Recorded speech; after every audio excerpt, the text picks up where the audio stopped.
Hello, everyone, and welcome to the online sessions. En realidad, esto es una prueba. Quiero ver cómo nos va con las sesiones en línea. Y voy a empezar con un patch de propiedad intelectual, una serie de presentaciones acerca de propiedad intelectual que son tanto para ciudadanos como para investigadores. Entonces, voy a empezar con la presentación y después vamos a tener una sesión de preguntas y respuestas, pero esta va a ser en una fecha por determinar, ¿ok? Entonces, por mientras, voy a compartir mi pantalla y pues vamos para allá. Bueno, entonces, pues voy a empezar. Creo que ahora estoy utilizando un nuevo sistema que se llama Zoom. Es un poquitito más amigable porque pueden ver mi cara y pueden ver en dónde nos encontramos transmitiendo. Y creo que la calidad de la imagen es un poquitito mejor que con YouTube, ¿no? Entonces, de todos modos, vamos a subir esta presentación a YouTube, pero sería conveniente que por favor nos den sus impresiones acerca de la calidad del video y nos digan qué les parece. Bueno, vamos a empezar. Y el tema de ahorita es la solicitud de la patente provisional en los Estados Unidos. Ustedes se van a preguntar, bueno, ¿y por qué nos está enseñando de patente provisional? Porque resulta que hay veces que este recurso les conviene para poder tener protección casi inmediata y para poder tener una barrera de entrada para sus negocios o para sus investigaciones y que de esa forma puedan ir a inversionistas o puedan ustedes solicitar un apoyo, un grant en los Estados Unidos y que les pueda ser concedido. Entonces, por eso estamos viendo lo de la patente provisional. También le dicen patent pending en los Estados Unidos. Entonces, dentro de lo que es los mecanismos de propiedad intelectual, todavía estamos en patentes. Y pues acuérdense, solamente como recordatorio, una propiedad intelectual es un derecho legal sobre una actividad intelectual, industrial o científica, literaria o artística. Como quien dice, cualquier propiedad que sea intangible, que se pueda licitar, que se pueda vender, es propiedad intelectual. Entonces, acuérdense también por qué tenemos propiedad intelectual, es para poder proteger los derechos de los inventores, para que sientan ellos que pueden hablar con libertad y que pueden expresar esto con libertad y que se pueden beneficiar de esto, y también para promover la creatividad y la diseminación de las ideas, porque si no patentamos, vamos a guardar las ideas, no se van a transmitir y no se van a poder elaborar mejores ideas que se puedan hacer en base a estas ideas que estamos revelando. Entonces, algo que nosotros hacemos siempre para promover y para promover la diseminación es siempre tratar de fomentar que haya una comercialización justa de las patentes o de las ideas de negocios, ¿no? Entonces, uno de los problemas principales es que el obtener una patente formal, tarda entre 2 y 3 años en los Estados Unidos y entre 4 y 5 años en México. Entonces, por eso, ¿cómo le podemos hacer para aprovechar nuestra invención tan rápido como sea posible? Y pues ese es precisamente el motivo de esta presentación. Una forma es hacer una solicitud de patente provisional que cuesta $125 en los Estados Unidos. Creo que ya vimos nosotros el proceso de cómo buscar patentes. Entonces, lo único que necesitan es hacer un buen estudio de patentes y luego hacer su solicitud para patente provisional, y de esa forma ustedes pueden tener protección casi inmediata porque les da la oportunidad de tener la leyenda patent pending ahí en cualquier cosa que ustedes quieran vender, y eso es una barrera de entrada. Ustedes van a decir, ¿por qué es una barrera de entrada? Si cualquiera me lo podría copiar, todavía no estoy haciendo la solicitud de patente. Bueno, porque hay algunas leyes bastante fuertes en los Estados Unidos que hacen que la gente no quiera, una vez que ven la palabra patent pending, que ya tienen ustedes el estatus, que no quiera meterse con su patente. Déjenme, les voy a comentar. Una patente provisional, si cuentan lo que es los costos del abogado, o sea, la búsqueda y todo eso, cuesta $500, ¿ok? Pero ustedes se pueden ahorrar los costos de la búsqueda si ustedes hacen la búsqueda por ustedes mismos. Y eso ya lo vimos nosotros. Si necesitan verlo, creo que podemos regresar a la sesión acerca de patentes que también estuvo en línea para que puedan ver cómo pueden hacer una búsqueda de patentes en línea. Bueno, entonces, algo que ustedes hacen es bien sencillo. Tienen sus $125, pagan la cuota por lo menos para que el abogado les haga la solicitud de patente. Por eso podrían ser otros $100 o $200. Entonces, serían más o menos como unos entre $300 y $500 es lo que les costaría una patente pendiente. Pero la ventaja que tienen es que protege al inventor de manera provisional para que pueda comercializar sus productos casi inmediatamente. Entonces, se tarda, hagan de cuenta, como unas 2 o 3 semanas en que les den el estatus de patente pendiente. Y pues ya de ese momento en adelante ustedes pueden decidir ya empezar a comercializar o pueden ustedes tener la posibilidad de hacer la solicitud de patente con más calma. Otra persona sí puede tratar de copiar el producto o invención, pero si la patente se convierte en permanente en algún momento, generalmente se hace un juicio contra esta persona que copió nuestro invento y el plagiario, el juez generalmente lo castiga muy duro, con unas 10,000 veces la cantidad de la cual se benefició. Vamos suponiendo si alguien nos copia nuestro invento y tiene más o menos como unos $200,000 de ganancia por habernos copiado nuestro invento. Multipliquen 200,000 por 10,000 y es lo que le va a cobrar el juez por haberse plagiado nuestra patente, si nosotros podemos demostrar que plagiaron nuestra patente. Entonces, es tan fuerte la penalidad que casi nadie le entra a tratar de fusilarse una patente pendiente, porque no saben si la patente después está en proceso de ya fuerte, de patente real, de patente no provisional, y entonces no se van a arriesgar. Si arriesgarían si ven a algo que tenga la leyenda patente pendiente por 3 o 4 años, porque entonces ya se dan cuenta que la persona no ha patentado o no está en el proceso de patentes, o buscan la aplicación de patentes dentro del sistema de patentes de Estados Unidos. Entonces, ahí es donde se dan cuenta, pero por mientras no los tocan.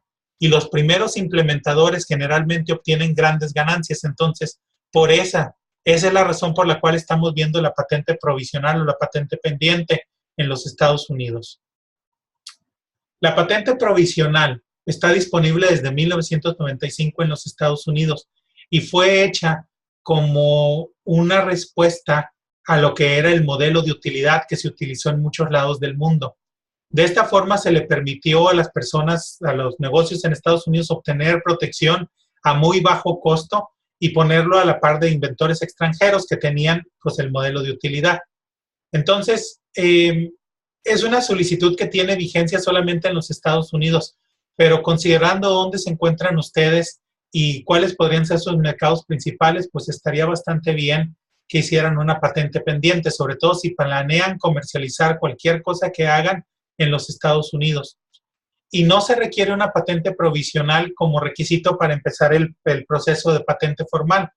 Bueno, pues, ¿qué significa esto? Que ustedes podrían empezar el proceso de patente formal completamente sin hacer la patente provisional. Sin embargo, andarían sin protección porque hasta que no obtuvieran la patente formal, cualquier persona les podría copiar o podría decidir hacer algo y podrían incluso darle la vuelta a su diseño. Si en cambio ven la leyenda patente pendiente dentro de su producto, inmediatamente le van a sacar la vuelta por miedo a las represalias que les pudiera poner un juez, a todo lo que les podrían cobrar. La patente provisional ayuda a establecer la originalidad de la idea también, porque ustedes saben que la originalidad de la idea es fundamental para el proceso de patentes. Y esto les ayuda para que mientras está la patente, ustedes ya tienen algo que ya es oficial, que dicen que ustedes tuvieron ese día primero. No se necesita incluir un estudio del arte previo en la patente provisional. Esto significa que ustedes realmente nomás están haciendo el estudio de patentes antes de ver la patente provisional para no perder su propio dinero, porque les pueden conceder una patente provisional mientras checan, Pero si después ustedes no pueden conseguir una patente ya permanente, porque pues ya no es, porque no fue novedad, porque ya estaba patentado antes, entonces ustedes perdieron su dinero o podrían perder o podrían estar en riesgo de ustedes estar infringiendo una patente. Entonces, la razón por la cual ustedes revisan la patente, la base de patentes antes de hacer una patente pendiente es, uno, para no infringir los derechos de propiedad intelectual de alguien más, y dos, para asegurarse que después ustedes van a poder tener una patente. Bueno, la patente provisional tiene un periodo de 12 meses y no puede extenderse, por lo cual se recomienda ya empezar a hacer el proceso de patente permanente durante este tiempo de protección. Pero con esos 12 meses, mucha gente es más que suficiente para poder comercializar antes que nadie. Entonces, un buen registro de una patente provisional puede convertirse en una patente permanente mediante una petición. Ustedes nomás ven la solicitud de la patente provisional. Se hace una solicitud, una petición para que sea patente permanente y de esta forma pueden tener una patente permanente casi inmediatamente. Sin embargo, no se recomienda hacer esta práctica porque el periodo de solicitud de la patente permanente sería la fecha original en la que se concedió la patente provisional. Entonces es mejor hacer la patente provisional y tienen 12 meses para presentar su solicitud de patente permanente y del momento que hacen su solicitud de patente permanente empieza a correr el tiempo para que puedan tener protección. De ahí, de cuando hagan su solicitud de patente permanente en adelante, son 20 años de protección si les llegan a conceder la patente. Y pues la patente provisional, pues se paga una cuota para poder solicitar la patente provisional. Y la información que se debe de entregar para tener la patente provisional es el título de la inversión, lo que ustedes quieren hacer, el título sugerido. Luego están los nombres de todos los inventores, las residencias de todos los inventores, o sea, el domicilio de todos los inventores, el nombre y el número de registro del abogado o agente y el número de folio de la solicitud en caso necesario. Y en este caso, esa es la razón por la cual en lugar de hacer su solicitud ustedes de $125, generalmente les piden que la hagan con un abogado. Eso les encarece el precio de la solicitud de patente pendiente o de patente provisional, pero al mismo tiempo les da mucha certidumbre de que les van a dar la protección. Y el nombre de cualquier agencia de gobierno de los Estados Unidos que podría estar interesada en esta solicitud, porque eso facilita mucho las cosas. Si, por ejemplo, ustedes están inventando algo en lo cual podría estar interesada la Secretaría de Energía de Estados Unidos, pues entonces inmediatamente les hacen el fast track. Si, por ejemplo, están inventando algo que podría ser interesante para la Secretaría de Agricultura de Estados Unidos, inmediatamente los ponen en proceso de fast track. Bueno, y pues hay un formato muy simple y solamente tienen que llenar las 2 primeras páginas para poder tener una patente pendiente. Ahorita las vamos a ver. Y siempre se recomienda consultar a un abogado y por lo menos la primera vez que se realiza el proceso, sobre todo porque ayuda mucho para ver los trámites. Y pues miren, está bien sencilla la solicitud de aplicación de patente provisional. Generalmente ustedes dan su nombre y el nombre de los inventores, el título de la invención. Ustedes dicen cuál es el domicilio del corresponsal, ¿no? que va a estar encargado de la patente. Luego se ponen un dibujo simple o unos dibujos simples. Se hace una especificación más o menos de cómo funciona y ya pues en ese momento se especifica qué es lo que se va a patentar y cómo se está pagando por la solicitud de patente provisional. Y luego se hace una descripción de qué agencia o qué secretaría en los Estados Unidos podría estar interesado en este invento. Se firma, se pone la fecha y ya se acabó. Eso es todo. Entonces, ¿qué ventajas tiene la patente provisional en los Estados Unidos? Uno, que es muy barata. Les cuesta máximo $500. 2, que les proporciona protección casi inmediata, en unas semanas en lugar de meses o años. 3, que proporciona una protección total por 12 meses. Hagan de cuenta cualquier plagio que les hagan en esos 12 meses, si después se llega a obtener la patente. Así ustedes esperen más de 12 meses y que luego hacen la solicitud de patente y luego la conceden. Entonces los jueces van a otorgar más de 10,000 veces en daños sobre lo que se benefició una persona que les plagió el invento. Así que nadie se mete con eso porque está muy tóxico, está muy letal el castigo. Y pues permite una comercialización casi inmediata de la invención. Entonces, ¿qué recomendaciones hacemos para poder patentar la patente provisional, para hacer la patente provisional? Primero, hacer una búsqueda de patentes en el USPTO, en SpaceNet o en el INPI para poder revisar que no están infringiendo la propiedad intelectual de nadie más. Luego, hay que hacer una solicitud de patente provisional en los Estados Unidos y en México. En México también existe la patente provisional y de esa forma pueden obtener protección casi inmediata y pueden empezar a comercializar en los dos países. Luego, iniciar el proceso de patente en México para ahorrar costos. Fíjense lo que les estoy diciendo. Parece una tarugada, pero es la verdad. Les estoy pidiendo que empiecen a patentar las cosas en México en lugar de hacerlo en Estados Unidos. ¿Por qué? Porque cuesta 4 o 5 veces menos patentar en México que en Estados Unidos. Entonces van a decir, oye, pues me voy a tardar mucho. No, porque lo que hacen es, como ustedes hicieron la búsqueda de patentes, como ustedes saben cuál es el formato de las patentes y cómo patentar, porque eso lo vimos en una clase pasada, y como ustedes ya saben más o menos cómo checar la novedad, cómo checar muchas cosas que tienen las patentes, entonces es muy probable que se haga mucho más rápido su proceso de patente en México. Y una vez que obtengan la patente mexicana, pueden utilizar el convenio de París, o el Tratado de París, perdón, para obtener una patente en los Estados Unidos. Y una vez que les concedan la patente en México, solamente les costaría como unos $2,500 adicionales patentar en los Estados Unidos. Y pues van a decir, es que es mucho dinero, 500, y luego la patente mexicana, y luego 2,500 para obtener la patente en Estados Unidos.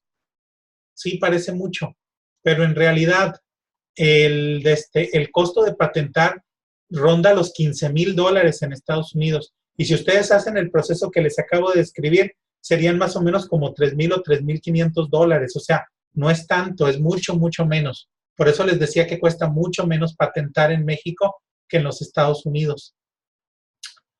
¿Qué pasa si no se hace el proceso de patente provisional primero? Pues no pasa nada, pero puede costar muchísimo dinero.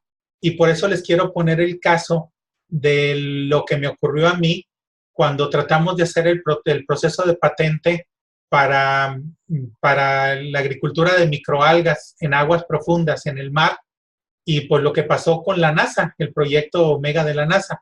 Pero pues vamos viendo qué pasó, ¿no? Primero, como recordatorio, el cultivo de microalgas, hagan de cuenta que ustedes están cultivando algas fotosintéticas que están flotando en agua. No tienen tallos, no tienen hojas, no tienen nada más y por eso solamente están absorbiendo nutrientes, dióxido de carbono y están exponiéndose al sol y por eso crecen y se multiplican y tienen muchísima grasa, ¿no? Entonces son muchísimo más eficientes que las plantas solares para poder hacer las cosas por su estructura celular tan simple. No requieren de agua dulce y no requieren de tierra cultivable. Entonces, pues el proceso básico de producción de microalgas es que se selecciona una especie de microalgas. Y por cierto, ahí en Sonora ya se hizo la caracterización de las algas que son útiles, ¿no? Por ejemplo, hay microalgas que son buenas para producir grasa, otras que son buenas para producir proteína, otras que son buenas para el ácido hialurónico. El ácido hialurónico es bueno para cuestiones así como de salud, como reumáticas y esas cosas, pero también para cosméticos, lo que se pone en las estrellas. Si no me creen, háganle una búsqueda, ¿no? Hialurónico con H. Van a ver lo que encuentran ahí. Bueno, después se inoculan las especies, se cultivan en un laboratorio, se inoculan las especies y se le agrega dióxido de carbono y nutrientes. Se mezclan y se exponen al sol, luego se cosecha la biomasa, se extrae aceite y o se puede extraer proteína o se puede extraer ácido hialurónico o se puede extraer lo que sea. En el caso cuando estamos haciendo biocombustibles, generalmente el aceite pasa por un proceso que se le llama transesterificación y con eso se hace biodiesel y la otra fase, que es la fase que se encuentra aquí abajo, es glicerina. Esa se recobra y se utiliza para jabón y para cosméticos. ¿Ok? Bueno, pues la ventaja que tiene la agricultura de microalgas, además de no utilizar tierras cultivables y agua dulce, es que tiene una producción increíble. O sea, vean nomás la diferencia entre producir biodiesel utilizando soya, canola, yatrofa, palma de aceite y microalgas. O sea, la microalga produce 5 veces más que la palma de aceite, entonces es muchísima la diferencia. Y si no utiliza tierra cultivable y no utiliza agua dulce, pues es una opción, sobre todo para el estado de Sonora. Bueno, como les decía, no tiene requerimientos de tierra y de agua. Lo hemos hecho en lugares industriales, hemos hecho el proceso de producción de microalgas e incluso lo hemos hecho en sitios que antes se consideraban tóxicos. No se necesita agua dulce, por lo cual cualquier fuente de agua de mar es suficiente para poder hacer este tipo de agricultura. Y pues baja la intensidad de carbono de los combustibles, de la turbocina y el diésel en un 70%. Entonces, imagínense lo que es eso. ¿Cómo se logra? Bueno, pues se logra porque nosotros estamos reciclando el dióxido de carbono de distintas fuentes. Puede venir de una fábrica de fertilizantes, puede venir de la combustión de gas natural o puede venir de las plantas termoeléctricas. Y entonces se necesitan 2 gramos de dióxido de carbono por cada gramo de biomasa de alga producida. ¿Ok? Y entonces, ¿dónde obtenemos el dióxido de carbono? Pues ya les dije, termoeléctricas, plantas de fertilizantes y procesos industriales. ¿Y en dónde producimos? Pues producimos, bueno, pues esa fue la razón por la cual se empezó a hacer la agricultura de algas, de microalgas en el mar, en el norte de México. Eso fue lo que trajo a muchos investigadores al norte de México. Y pues es aquí. Miren, aquí está Sonora, acá está la isla del Tiburón, por acá está Hermosillo más o menos, y pues aquí es el lugar más propicio en todo el planeta para la producción de microalgas. Esto que se ve acá es el lago Salado, ¿no? Que está cerca del desierto de Mojave en California. Este es Baja California. Entonces, toda esta área es muy propicia para la agricultura de microalgas. ¿Ok?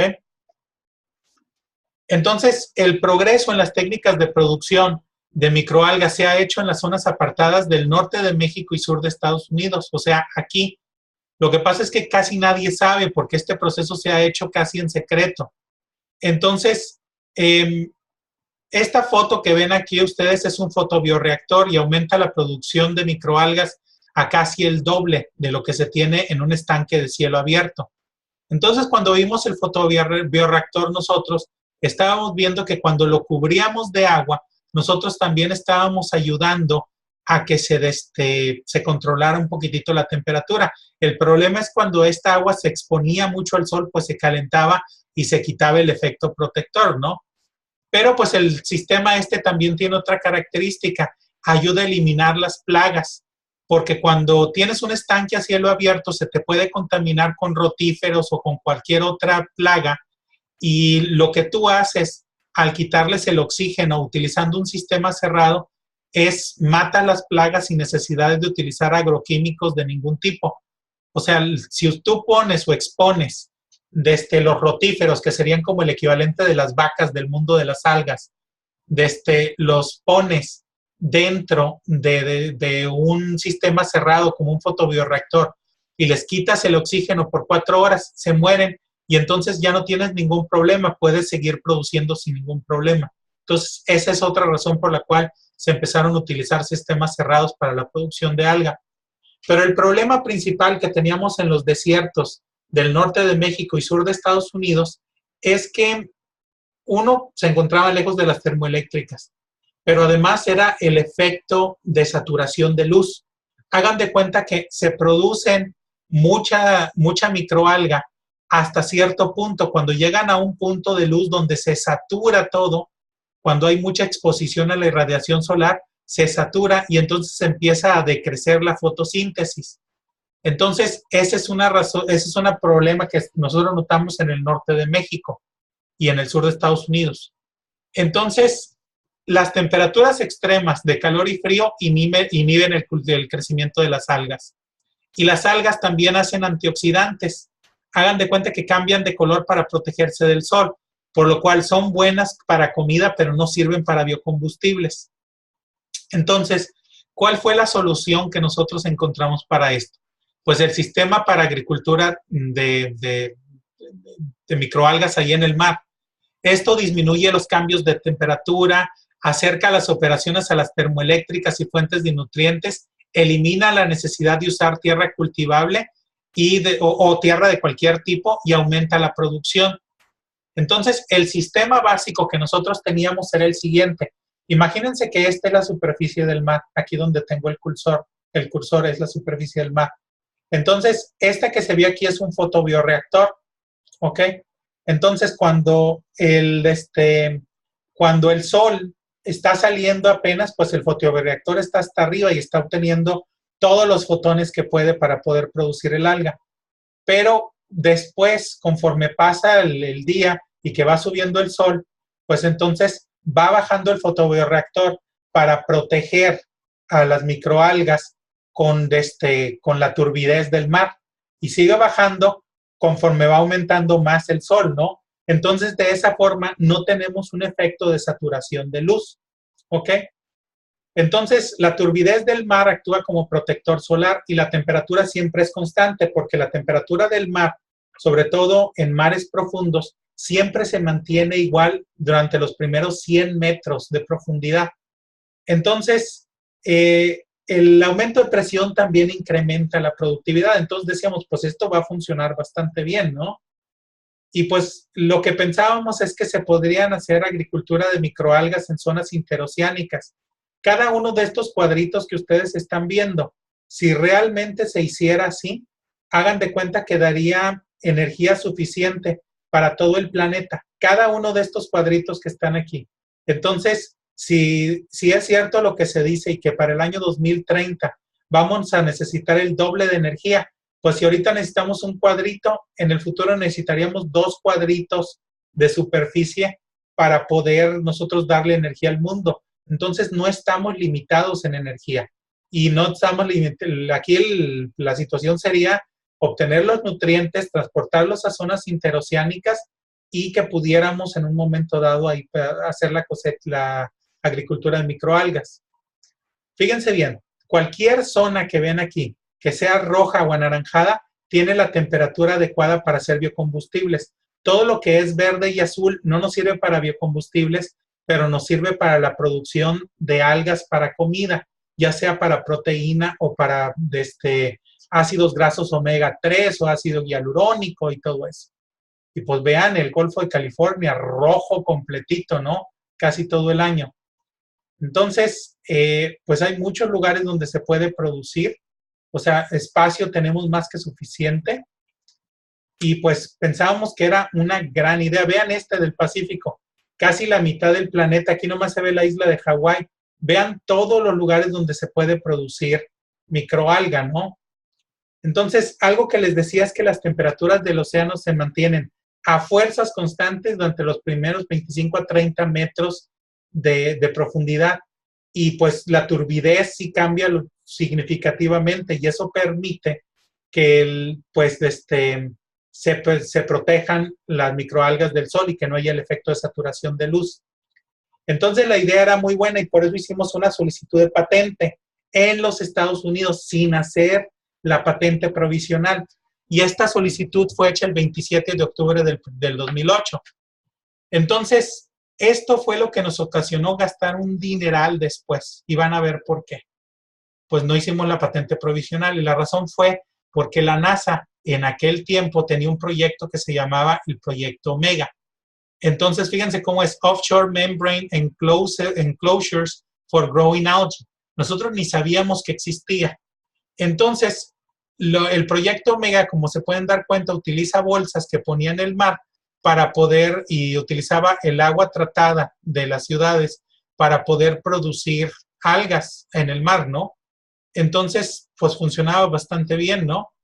Entonces, esto se presentó en enero del 2010 Acuérdense que nuestra patente fue hecha en el 2008, ¿ok? Entonces nosotros tuvimos precedencia, nosotros lo hicimos antes. Si nosotros hubiéramos hecho la patente pendiente y hubiéramos indicado ese tipo de cosas y hubiéramos dicho algunos lugares que pudieron haber estado interesados en el gobierno de Estados Unidos en nuestra patente pendiente, pues nos hubiera ido muy bien. Pero nosotros no sabíamos lo que estaba pasando, ni la NASA tampoco sabía de nuestra patente hasta que empezaron a tratar de patentarlo ellos por su cuenta. Entonces, ellos hicieron pruebas, aquí la pueden ver, estaban haciendo algunas pruebas para poder ver cómo hacer la agricultura de microalgas. Incluso tenían el concepto de cómo lo estaban haciendo, pero resulta que como nosotros no hicimos patente provisional y la patente permanente la hicimos el 27 de octubre del 2008, pues resulta que la NASA nunca supo de lo que estábamos haciendo. La NASA siguió trabajando en el proyecto Mega y era completamente secreto. O sea, del 2000, cuando hayan empezado, hasta el 2010 que lo presentaron, fue un proyecto secreto y no sabían de nuestra solicitud de patentes en Estados Unidos. Entonces, cuando empezaron a revelar el secreto del proyecto Mega en el 2010, el gobierno de Estados Unidos se dio cuenta que tenía un conflicto, porque si nos daban la patente a nosotros, ellos no iban a poder utilizar esta técnica o nos iban a tener que pagar regalías, por lo cual nos las hicieron muy cansada por motivos de seguridad nacional, que por cierto es un motivo válido. Por seguridad nacional pueden retrasar el dar una patente. Entonces el gobierno de Estados Unidos siempre buscó excusas para no otorgarnos la patente. Había cosas sin sentido completamente, como el decir que la temperatura del agua del mar cambiaba en los primeros 50 metros, muchísimas cosas que estaban haciendo. Y nosotros estábamos defendiendo la patente porque queríamos obtenerla. Nos costó casi $40,000 en costos legales el defender nuestra patente. Hasta que ya de plano un juez se compadeció de nosotros y nos dijo lo que estaba pasando y nos dijo la razón del por qué no nos estaban dando la patente. Pero si nosotros hubiéramos hecho la solicitud provisional de patente, algunas partes del gobierno se hubieran enterado de lo que estábamos haciendo y entonces nos hubiera ahorrado mucho tiempo y dinero, porque a lo mejor hasta se hubieran acercado a nosotros para poder colaborar. ¿Ok? El problema era que habíamos hecho una solicitud de patente permanente y eso los nulificaba a ellos para que la pudieran hacer también. Si nosotros hubiéramos hecho la solicitud de patente provisional, se hubieran enterado los del gobierno y a lo mejor hasta hubiéramos hecho un trato donde hubiéramos sido coinventores. En lugar de eso, ninguno de los dos obtuvo la patente, se convirtió en dominio público. Entonces, la patente provisional en los Estados Unidos es un medio muy rápido y barato y efectivo para poder proteger una idea, ¿ok? Por un año. Eso sí, bien importante. La patente provisional es muy efectiva para acelerar la comercialización de cualquier tecnología. Y no es necesario hacer una solicitud provisional de patente para después hacer una solicitud de patente permanente. O sea, como se pudieron dar cuenta en el proceso, en el caso que vimos de la agricultura de microalgas en el mar y el proyecto Mega.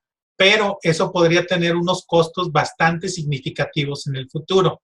Entonces, por eso sí es recomendable hacer la patente pendiente primero.